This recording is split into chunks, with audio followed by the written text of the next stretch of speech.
विश्रांतीनंतर बातमीपत्राच्या या भागात आपलं पुन्हा एकदा स्वागत। अमरावती जिल्ह्यातल्या वरुड तालुक्यात प्रगतिशील शेतकरी अनुराग यावलकर यांनी शेतीला केवळ उपजीविकेचं साधन न ठेवता एक यशस्वी प्रयोगशाळेचं रूप दिलं आहे।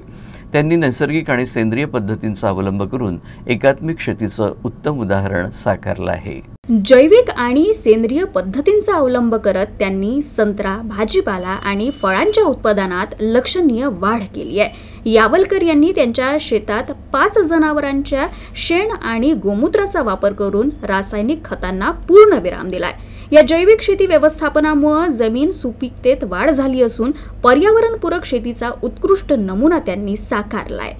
संत्रा बागेतून दरवर्षी लाखो रुपयांचं उत्पन्न मिळवत ते 27 एकर शेतीतून सुमारे 51 लाखांचं उत्पादन घेतात। यशस्वी नियोजन आणि तंत्रज्ञानाचा प्रभावी वापर ही त्यांच्या शेतीची वैशिष्ट्ये आहेत। शेतकरी ते ग्राहक या संकल्पनेवर काम करत यावलकर यांनी थेट ग्राहकांपर्यंत आपला माल पोहोचवण्यावर भर दिलाय। त्यामुळे मध्यस्थांचा खर्च वाचत असून अधिक नफा शेतकऱ्यांच्या हाती येतोय। सर, आपल्या इथे 5 ढोरं आहेत आणि 5 ढोरांच्या ह्याच्यात आपण झिरो कल्टिवेशनमध्ये काम करतो। त्यामुळे आपल्या जनावरांना कामाचा त्रास होत नाही आणि त्यांचा जो चारा आहे तोही आपण जैविकरित्याच उगवला जाते आणि गाईचं जे दूध निघते ते आपण दुय्यम पकडलेलं आहे।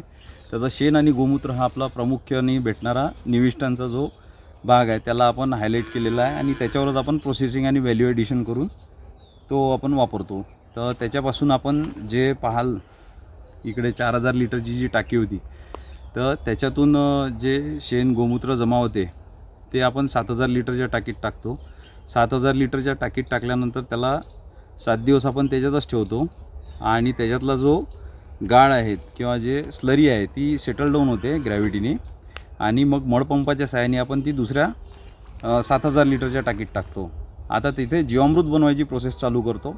त्यात गूळ, त्यानंतर बेसन आणि आपले वडाखालची मूठभराची माती अशा सगळ्या वस्तू आपण टाकून जीवामृतची प्रोसेस करून त्याला समोरच्या टाक्यात ग्रॅव्हिटीने गाळून घेतो आणि तिथून मग आपण त्याला सँड फिल्टर आणि स्क्रीन फिल्टरच्या थ्रू गाळून पूर्ण शेतात ड्रिप थ्रू फैलवून टाकतो। तर आता याच्यात सगळी मशागत जी आहे म्हणजे जी मेहनत आहे ती फक्त एका माणसाकडूनच करून घेतो आणि सगळी इंटरनल पाईपलाईन लावली असल्यामुळे या सगळ्या याच्यात फक्त एकच माणूस 27 एकरात पूर्ण खत पाण्याची व्यवस्था करू शकते।